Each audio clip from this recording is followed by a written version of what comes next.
আল্লাহ রসুল যেদিন জন্ম নেন ওই দিন আম্মা জান আমেনা কোলে নিয়ে কাঁদতেছিলেন। সবাই জিজ্ঞাসা করতেছে কাঁদো কেন? পরিবারের লোকজন, শ্বশুর বাড়ির লোকজন কেন কাঁদো? আব্দুল্লাহ নেই। কেন? আব্দুল্লাহ থাকলে এতক্ষণে খেলনা চলে আসতো। আল্লাহ যেন কানে কানে বলতেছিলেন আমেনা কাঁদিস না, আব্দুল্লাহ খেলনা আনবে। আর কোথেকে আনবে? মক্কার বাজার থেকে। পাথরের আনবে, কাঠের আনবে, প্লাস্টিকের আনবে, মাটির আনবে।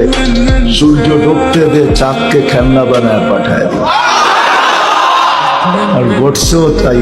আবু তালেব বলে বিকালে যখন শোয়া দিছি, সূর্য ডুবার পরে যখন শোয়া দিছি চোখের উপরে, তো বাদাল কামরু আইয়াদনু, চাঁদ দ্রুত গতিতে নিচে নামতে ছিল। আর আমি তাকায় তাকায় দেখতেছিলাম। যখন একবারে নিকটে চলে আসছে তো চিৎকার দিয়া ফেলছি, ভাবতেছিলাম তোমার উপরে পড়া না যায়, কিন্তু তোমার মাথার কাছে এসে থেমে গেছে।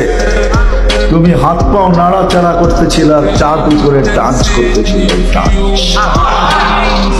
তো বলছে চাচা জানেন চাঁদ কি বলতেছিল? তা তো জানি না। বলে আন্নাল কামারা ইউগান্নিনি ওয়া ইউহাক্কিনি ওয়া ইয়ামনাউনি মিনাল বুকা। চাঁদ আমাকে ছন্দ শুনাইতেছিল, কান্না থেকে বিরত রাখতেছিল।